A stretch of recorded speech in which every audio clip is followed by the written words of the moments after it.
Olá, pessoal. Vamos dar continuidade aqui na unidade 5, onde estamos falando sobre o ciclo geológico.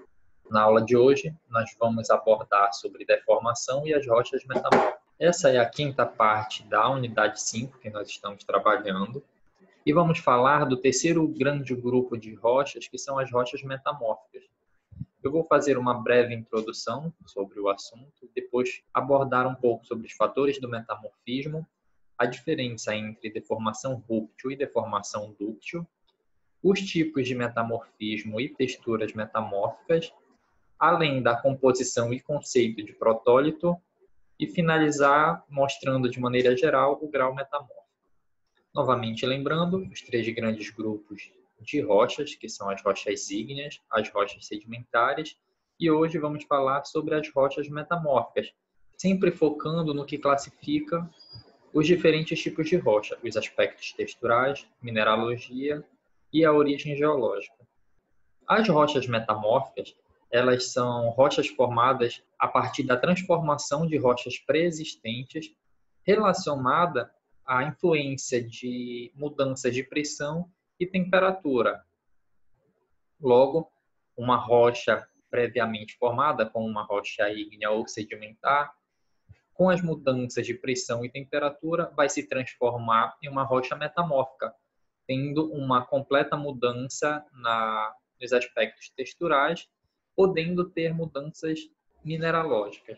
Quando é introduzido o termo metamorfismo, a primeira coisa que vem em mente é a palavra metamorfose, que é mais comum na pré-escola, no ensino médio.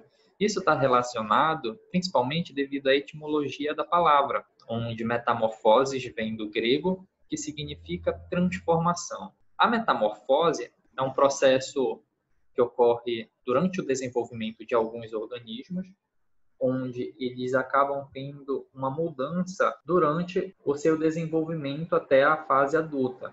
O metamorfismo, por outro lado, ele ocorre nas rochas. Então, quando eu falo de mudanças de forma em rochas, eu estou falando de metamorfismo.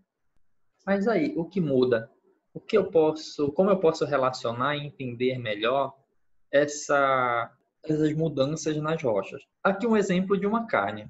Vocês já devem ter ouvido falar nos tipos de cozimento de uma carne, onde ela pode ser mal passada, ao ponto e bem passada. Essa mudança está associada principalmente com o aumento da temperatura e o tempo de exposição a uma temperatura maior do que esse material está acostumado. Então, se eu coloco essa carne em uma chapa quente, com o passar do tempo, ela vai tendo uma mudança na sua textura, no seu aspecto, além de uma perda grande de água. A pressão também pode ajudar a aumentar a velocidade desse processo. Quando vocês colocam uma carne na chapa e vocês acabam apertando ela, você faz com que a água saia mais rapidamente e aumenta a velocidade de cozimento desse material. O processo metamórfico que ocorre nas rochas é bem parecido com isso. Com o aumento de pressão e temperatura, a rocha tem uma mudança nos seus aspectos internos. E essas mudanças ocorrem principalmente a grandes profundidades da crosta e do manto.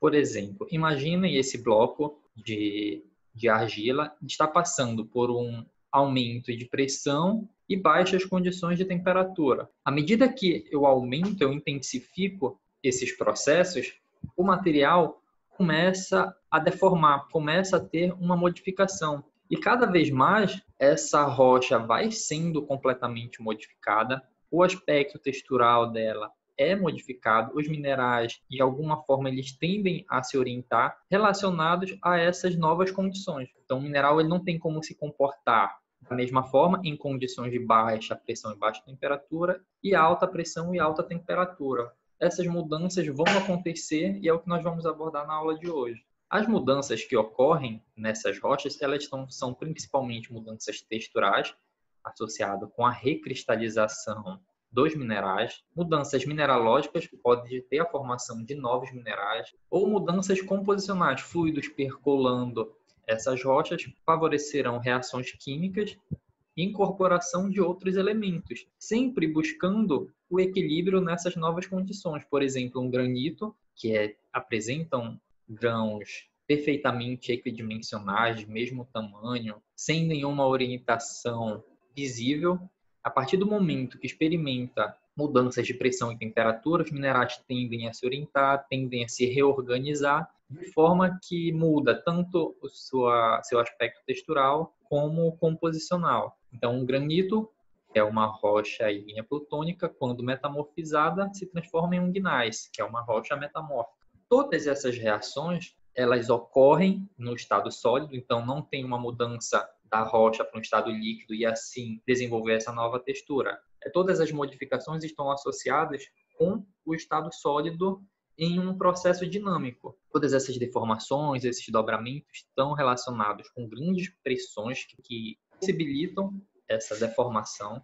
Mas então, quais são os principais fatores que controlam o metamorfismo? Como eu falei para vocês, os dois principais são as mudanças de pressão e temperatura. Nesse gráfico, vocês podem observar, no eixo das abscissas, eu encontro apenas a temperatura, e no eixo da ordenada tem tanto a pressão quanto a profundidade. Logicamente, quanto maior a profundidade na crosta, maior vai ser a pressão. Em profundidades baixas e temperaturas também baixas, as rochas metamórficas elas são de baixo grau. À medida que essa rocha vai adentrando em grandes profundidades na crosta terrestre, também aumenta a temperatura e o grau de metamorfismo aumenta, tendo rochas metamórficas de alto grau. Logo, esses são os dois conjuntos de rochas metamórficas de baixo grau, baixa pressão, baixa temperatura, e rochas metamórficas de alto grau, alta pressão e alta temperatura. Existem casos onde eu posso ter rochas formadas a baixas pressões, porém em altas temperaturas, e isso forma também um metamorfismo de alto grau, ou áreas de baixa temperatura e alta pressão, também formando rochas metamórficas de alto grau.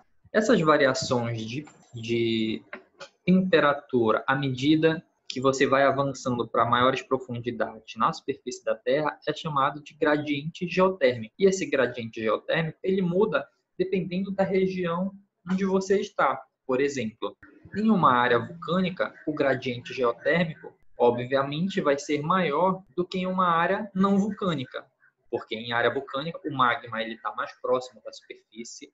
Isso faz com que forneça uma maior temperatura para essa região. Por exemplo, aqui está o eixo de profundidade e em cada porção tem a sua escala de temperatura em graus Celsius. Em uma região vulcânica, a uma profundidade de 5 quilômetros, a temperatura média é de 300 graus Celsius, enquanto que em uma região não vulcânica, essa temperatura é de 200 graus Celsius, é menor do que isso. E a grande profundidade, por exemplo, a 25 quilômetros de profundidade, a temperatura numa área vulcânica é de 1.500 graus Celsius, enquanto que numa região não vulcânica, de 1.000 graus Celsius. Considerando ainda mais uma região mais estável tectonicamente, mais interna da crosta continental, essa temperatura ainda é menor, chega a ser 500 graus Celsius. Então, o gradiente geotérmico ele é uma relação temperatura por profundidade. Em áreas vulcânicas, esse gradiente ele é maior, aproximadamente 60 graus por quilômetro. Então, a cada quilômetro de profundidade, eu vou aumentando 60 graus Celsius. Em uma região orogênica não vulcânica, já diminui esse gradiente, sendo 40 graus Celsius a cada quilômetro de profundidade. Em regiões mais estáveis, na parte interna de placas tectônicas, 20 graus Celsius por quilômetro. É muito menor o gradiente geotérmico aqui.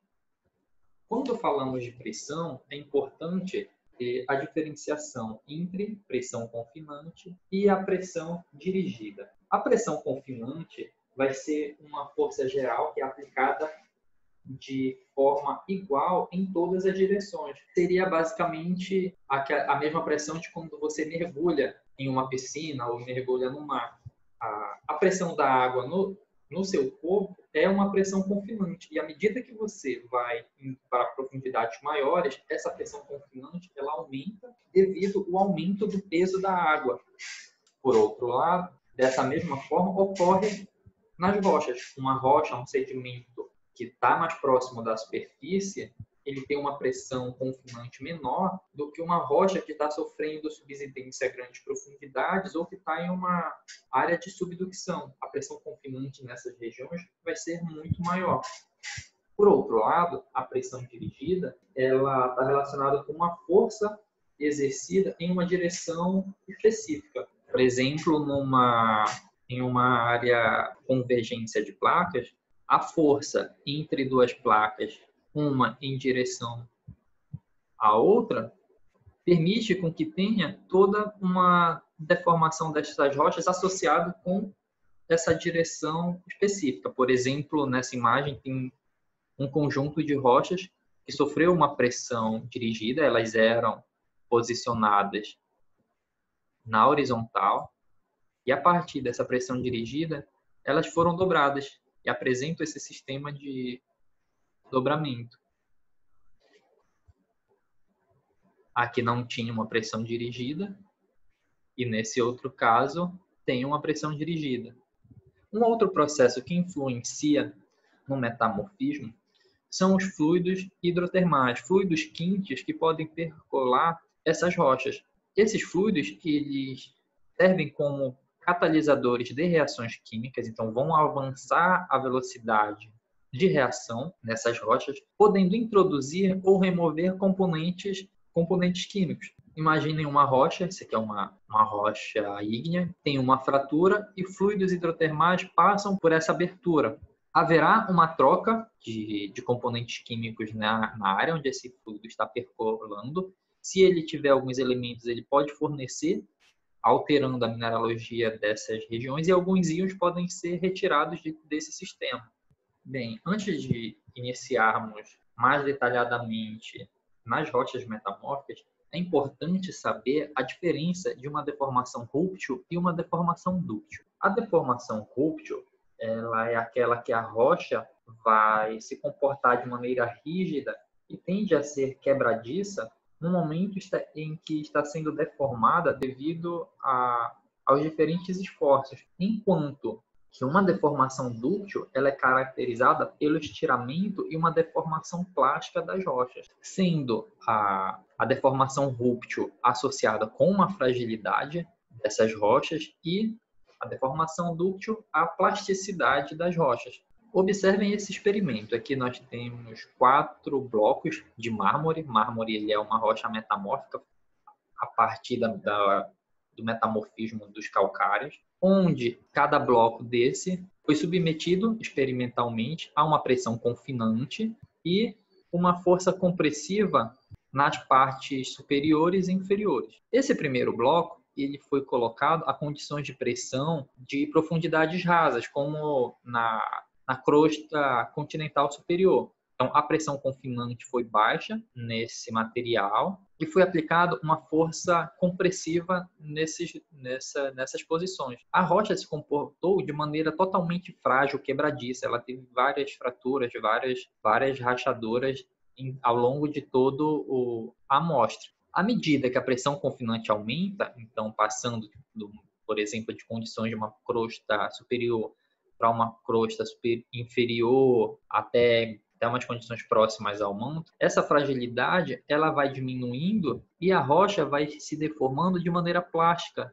Ela começa a ficar um pouco abaulada nessas partes, até o momento em que, em condições de pressão confinante bem alta e associadas a áreas mais profundas, ela deixa de ser quebradiça e apenas fica maleável.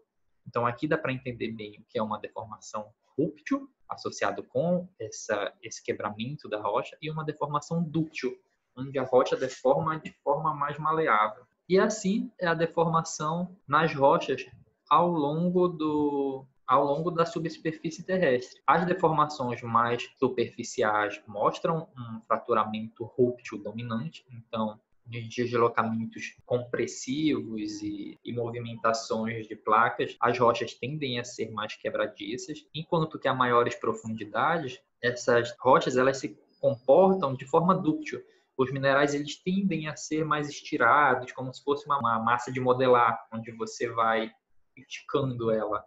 A partir daí, nós podemos falar das estruturas básicas associadas com deformação. Por exemplo, Uma deformação rupture pode ser uma falha quando tem um deslocamento em um plano de rocha. Observem o contato entre essas duas camadas, essa camada branca e essa camada vermelha. Elas estavam posicionadas na mesma direção, então elas estavam interligadas aqui. E por um abatimento, esse bloco acabou descendo em relação a esse. Esse tipo de estrutura é chamado de uma falha tectônica, onde os blocos podem tanto deslocar para baixo, associado principalmente com esforços distensivos. Então, a rocha acaba tendo esse movimento divergente e os blocos tendem a falhar a favor da gravidade. Existem vários tipos de falhas, né? Essa falha que eu mostrei anteriormente é chamado de falha normal, quando o bloco que está acima do plano de falha é deslocado a favor da gravidade. Esse bloco acima do plano de falha, ele é denominado de teto, e o bloco abaixo do plano de falha é chamado de piso. Então, esse plano de falha é o plano onde esse bloco de rocha é deslocado, e a quantidade de deslocamento entre uma mesma camada é chamado de rejeito de falha, sendo que esse tipo de falhamento está associado com movimentos distensivos. Por outro lado, quando o movimento ele é compressivo, tem chamado a falha inversa, quando o teto sobe em relação ao piso. Isso aqui vai contra a ação da gravidade. Se o ângulo entre esse falhamento ele for menor do que 45 graus, é chamado de falha de cavalgamento. E quando os movimentos são cisalhantes, tem uma falha direcional. Isso tudo vocês observaram na parte de tectônica de placas. Se essa rocha ela já está um pouco mais maleável, um pouco mais dúctil, elas tendem a formar dobras. Então, esse aqui é uma dobra de um conjunto de rochas. Esse conjunto de rochas estava originalmente horizontal e, devido à deformação, ele acabou dobrando. A porção da dobra que apresenta a concavidade voltada para baixo é chamada de anticlinal, e a concavidade para cima é chamada de sinclinal. Essa aqui é a visão em 2D de uma dobra, mas todo esse dobramento ele é tridimensional. O plano que divide essa dobra no meio é chamado de plano axial, e a interseção entre esse plano axial e o acamamento da rocha é chamado de eixo da dobra. Então, esse aqui vai ser o eixo da dobra. Esses dois lados da dobra são chamados de flancos. Então, esse aqui é um flanco de dobra, esse aqui é um outro flanco de dobra. Desse modo, as áreas tectônicas, elas podem, principalmente bordas de placas compressivas, podem apresentar esse dobramento das rochas, tendo as variações no plano axial, de forma que pode ter, em alguns casos, a completa inversão da rocha, podendo a parte que estava embaixo ficar em cima e a que está em cima ficar embaixo. Então, uma modificação completa da organização dessas rochas. E assim, uma deformação associada com os diferentes tipos de limites de falhas, compressivos, distensivos e de cisalhamento, e as deformações em superfície e regiões mais profundas. Regime dúctil dominado por diferentes tipos de falhas e o regime dúctil por diferentes tipos de dobras, indo nas áreas compressivas a formação de falhas inversas e o dobramento dessas rochas, em margens distensivas, a formação de falha normal e o estiramento dessas camadas. Por exemplo, aqui essas rochas que estão sendo estiradas ficaram mais finas em algumas porções, então acaba sendo esticada. E de cisalhamento, tendo falhas direcionais, e o cisalhamento dessas rochas também com uma mudança direcional dessas rochas.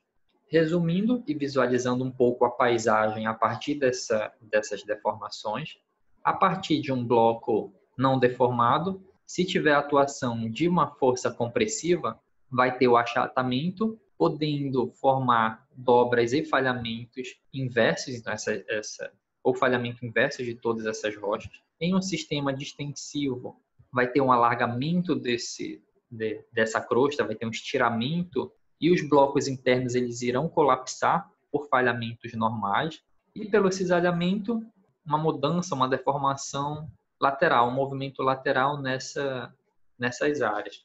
Agora que nós vimos um pouco os conceitos de deformação e de algumas estruturas básicas associadas com a deformação, nós podemos falar dos tipos de metamorfismo.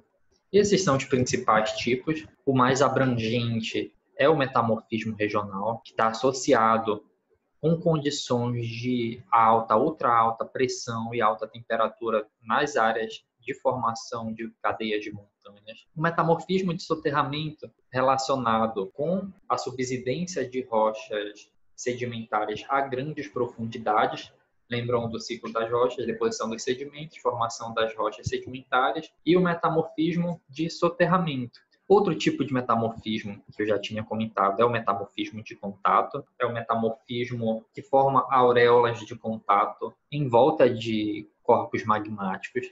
O metamorfismo de assoalho oceânico, que ocorre nas dorsais mesoceânicas, onde a intrusão do magma vai afetar a circulação de águas nos basaltos que foram extravasados.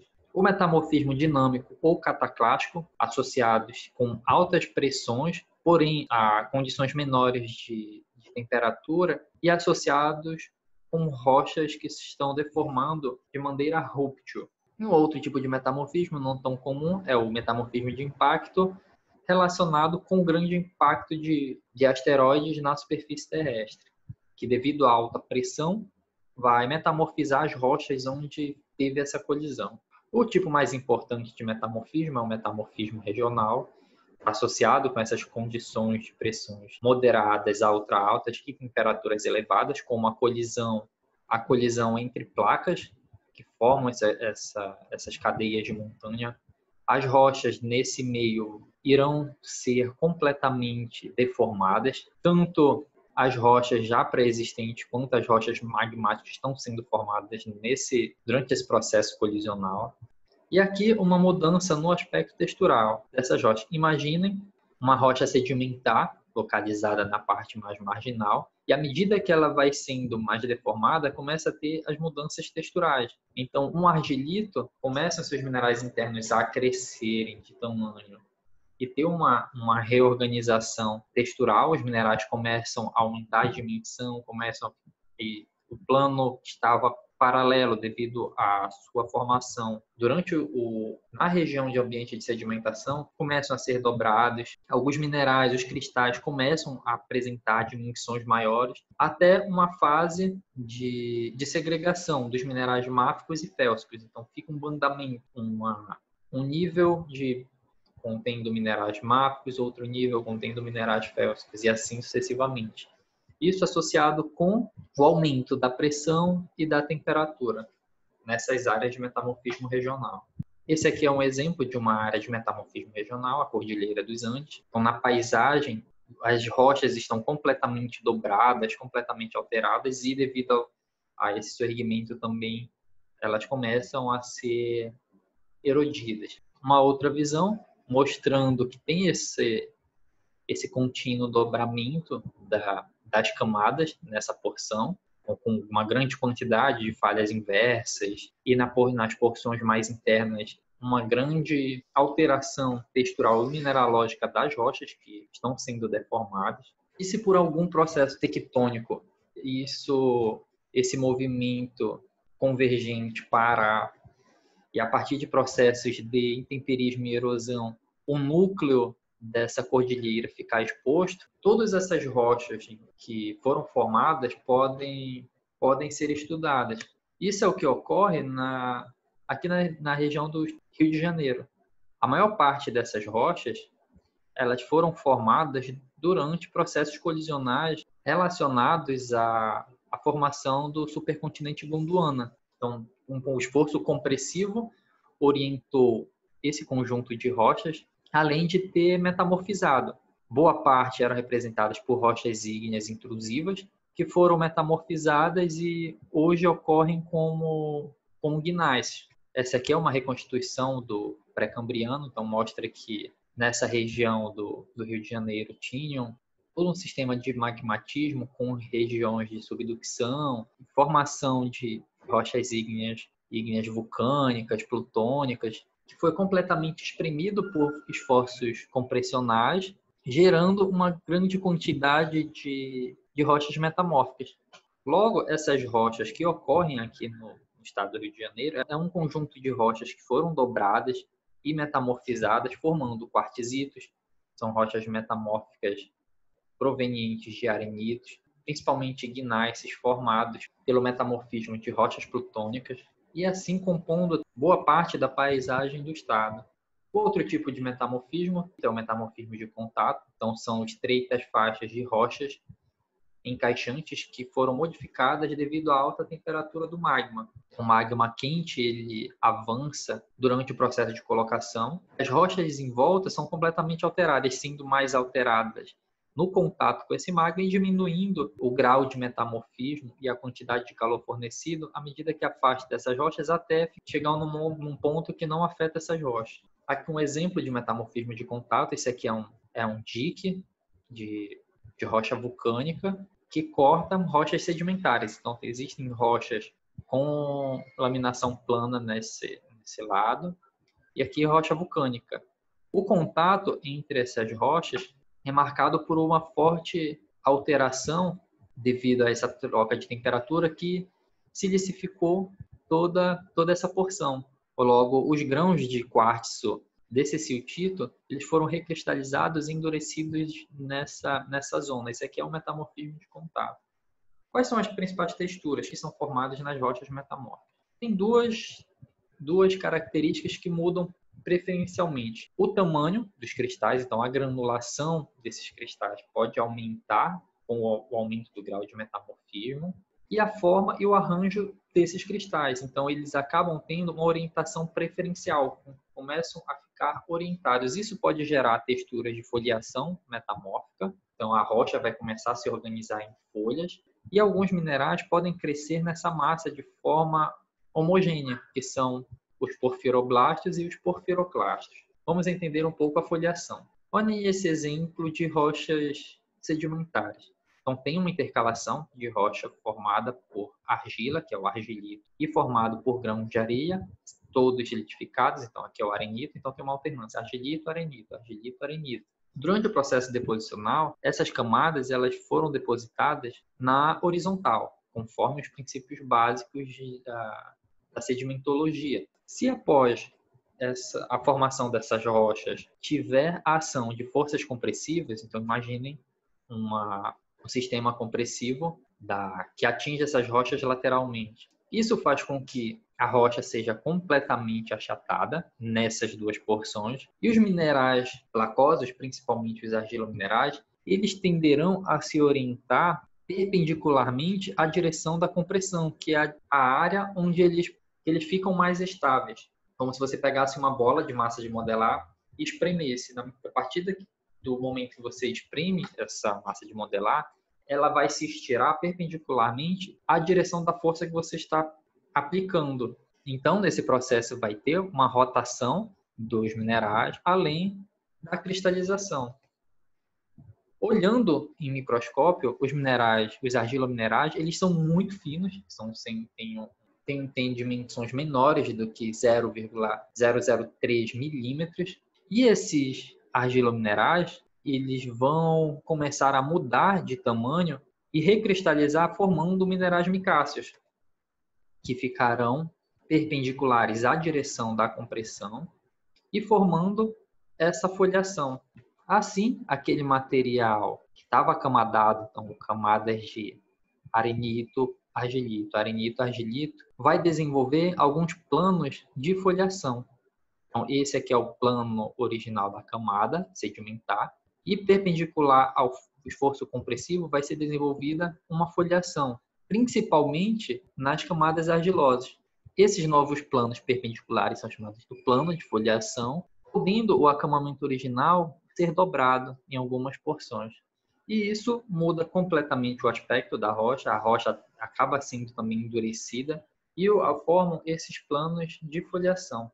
Da mesma forma que vocês viram que os grãos de argila eles crescem formando cristais bem grandes de minerais micáceos, a maior quantidade dos minerais tem esse aumento no tamanho dos cristais, além da espessura da foliação. Aqui vocês podem observar que a foliação ela é evidente, mas é muito fina. E nas áreas mais profundas de intenso metamorfismo, a foliação ela fica mais espessa. Observem bem esse esquema. Aqui tem uma rocha ígnea, o basalto, que é uma rocha ígnea extrusiva, e o folhelho, que é um argilito laminado, que é uma rocha sedimentar. Esses são os protólitos, são as rochas que serão metamorfizadas. A partir do aumento da intensidade de metamorfismo, esses minerais começam a ser reorientados e serem recristalizados, formando aquela foliação que é chamada de clivagem ardosiana. Aqui o folhelho e o basalto eles se transformam em ardósia, que é um grau mais baixo de metamorfismo, os minerais começam a aparecer, e o filito, quando os minerais micáceos eles já são melhor desenvolvidos. Se tiver uma quantidade muito grande de minerais micáceos, essa clivagem ardosiana vai se transformar em uma xistosidade, formando um outro tipo de rocha metamórfica, que são os xistos. E se tiver menos minerais micáceos, vai desenvolver bandamento, formando o gneiss. Logo, pode ter uma evolução metamórfica dessas rochas. O protólito vai se transformar em ardósia, depois em filito, depois em xisto, podendo virar um gneiss. Nesse processo de aumento da intensidade do metamorfismo, tem um aumento do tamanho dos cristais, além do tamanho da espessura da foliação. A foliação fica cada vez mais evidente. Olhem de novo essa imagem. Aqui pode ter um argilito ou um basalto, que é o protólito, vai evoluir para uma ardósia, muda um pouco o aspecto, mas ainda tem uma cara do protólito. Depois se transforma num filito, já fica um pouco mais brilhoso, os minerais já são um pouco orientados, deformados. O xisto já domina essa xistosidade, que passa da clivagem ardosiana para a xistosidade, até chegar no bandamento e o gneiss. Novamente, essa aqui é a ardósia, que desenvolve a clivagem ardosiana, e os minerais micáceos eles são levemente orientados e aumentam um pouco o seu desenvolvimento. No filito já tem um brilho maior, os minerais micáceos já estão bem desenvolvidos e a clivagem ardosiana também. Depois evolui para a xistosidade, os cristais de mica já são bem maiores, aqui já é um xisto, até que chega o ponto que tem esse bandamento.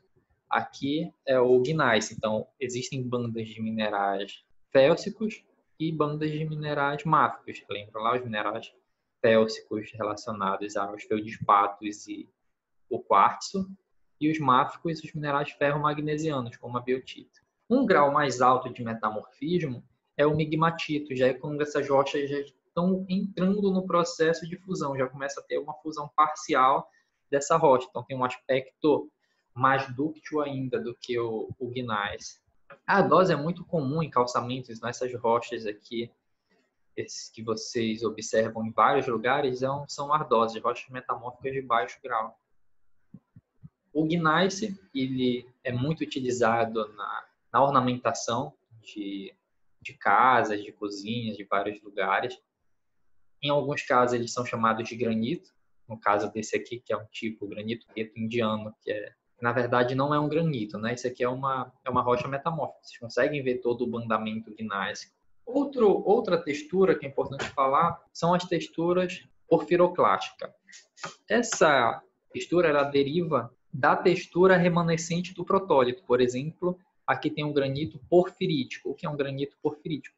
Tem cristais grandes de um mineral envolto por uma matriz de cristais mais finos. Logo, esse aqui são cristais de cafeldespato bem grandes, então apresentam uma forma dos cristais bem definidas e entre eles existe uma matriz mais fina. Essa aqui é uma textura porfirítica. Se essa rocha passar por processos de deformação, esses minerais mudarão a textura, ficando com as bordas um pouco destruídas, os minerais desse material entre eles começam a ficar orientados, começam a formar uma matriz e os antigos pórfiros da rocha se orientam, então ficam todos seguindo a mesma direção. Então a rocha, aquela rocha granítica, se transforma num gneiss facoidal ou também augengneiss, devido a essas formas parecerem olhos.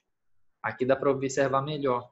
Com a contínua deformação, a borda desses cristais, que eram, vocês lembram da primeira imagem, eles eram bem retangulares, agora a borda deles fica mais afunilada devido a toda essa reação. Aqui tem toda uma reação e uma deformação do cristal. Uma outra foto de um gneiss também com esses porfiroclastos deformados, são todos estirados, e o bandamento clássico das rochas metamórficas, alternando bandas félsicas e máficas. Essa textura é muito comum em diversos prédios aqui do estado do Rio de Janeiro. Aqui em Niterói é bem visível aqui na Basílica Nossa Senhora Auxiliadora. Outro tipo de textura são as texturas granoblásticas, então tem o crescimento equidimensional dos cristais. Enquanto toda a matriz está sendo orientada, esses cristais vão ficando cada vez de tamanhos maiores. Aqui são porfiroblastos de granada. É muito comum encontrar esses minerais em mesas, em ornamentações, na maioria dessas rochas. Aqui vocês vão parar de novo o vídeo e tentar observar as texturas que ocorrem nessa exposição de rocha.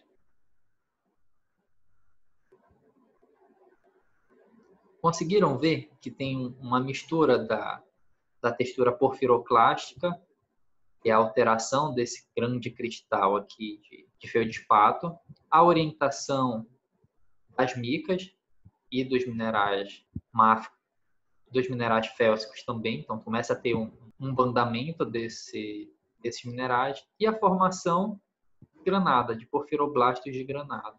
E uma última textura são as texturas granoblásticas, já está associado com o crescimento maciço de cristais, principalmente a alteração de arenitos e calcários. O arenito ele vai sofrer metamorfismo, vai se transformar num quartzito, os grãos de areia não serão mais visíveis após o metamorfismo, e o calcário se transforma em mármore. Essas aqui são imagens de microscópio, onde você consegue observar essa mudança dos grãos para cristais. No arenito você consegue ver os grãos de quartzo, que são os minerais mais abundantes nessas rochas, devido à sua grande estabilidade. E com o metamorfismo tem uma alteração de toda essa textura. Você não consegue mais identificar bem o limite dos grãos e fica com uma textura granuloblastica. O calcário, que geralmente é rico em fósseis, também se recristaliza totalmente, e todo esse material fóssil ele é perdido devido ao aumento de pressão e temperatura. No quartzito não tem mais, você não consegue mais observar nenhum grão, perde completamente o aspecto original. Em alguns casos você pode observar o acamamento, algumas estruturas sedimentares, estratificação cruzada, mas o aspecto textural de grão ele é completamente perdido. Aqui na parte superior vocês conseguem ver algumas estruturas cruzadas, planos de acamamento, mas internamente a estrutura foi completamente perdida. Isso aqui é uma pedreira de quartzito, é muito semelhante ao processo das rochas ígneas de retirada. Então, são cortados grandes blocos de quartzito para a produção de mesas, colunas. Os mármores eles são muito utilizados em esculturas. Então, várias esculturas antigas, espalhadas no mundo todo, são feitas em cima de mármore. Então, essa aqui é uma escultura exposta no Museu Oscar Niemeyer, em Curitiba. Alguns contaminantes, além da calcita do calcário, também são observadas. E, para finalizar, falar rapidamente sobre o grau metamórfico e as suas faces. Existe, como eu falei para vocês, existe uma mudança da mineralogia e do grau de metamorfismo, dependendo do tipo de rocha que está sendo metamorfizada. Aqui é um metamorfismo de contato, tem um grande corpo ígneo que atravessa rochas sedimentares, e cada rocha sedimentar vai ser modificada em uma rocha metamórfica. Por exemplo, o arenito ele vai se transformar em quartzito. O calcário ele vai se transformar em mármore. Folhelos ou argilitos, eles se transformam em ardósia, filito, xisto. E a mineralogia varia bastante à medida que se muda o grau metamórfico. Alguns minerais eles são característicos de pressões e temperaturas mais altas, enquanto outros são formados a pressões e temperaturas mais baixas. Por exemplo, a moscovita está associado com mudanças mais baixas de temperatura, como nas ardósias e nos filitos, enquanto que nos xistos pode ter a formação de silimanita, um óxido de alumínio formado a grandes temperaturas. E assim, posso definir várias faces metamórficas. Eu posso definir áreas que tem mais alto grau metamórfico e umas outras áreas com um menor grau metamórfico. E essas rochas recebem nomes diversos, dependendo das condições de temperatura e pressão. Existem as rochas relacionadas com condições de baixa pressão e aumento apenas de temperatura, ou mudança apenas de pressão e baixas mudanças de temperatura. Esses são os termos que utilizam para cada face. Por exemplo, um eclogito ele é uma rocha formada a grandes pressões e grandes temperaturas, enquanto que um Hornfels, que é essa sigla aqui, são formadas a baixas condições de pressão e alta temperatura. Assim, alguns trends podem ser observados em zonas de subducção. A variação de temperatura ela é baixa, o que aumenta é a pressão. Então, geralmente, essas rochas entram nesse grupo do xisto azul. Nas áreas intraplacas, tem uma variação homogênea de pressão e temperatura à medida que a profundidade aumenta. A mesma coisa em regiões de arcos vulcânicos e continentais. Metamorfismo de contato, a pressão sempre baixa e tem uma mudança apenas nas rochas devido à variação de temperatura.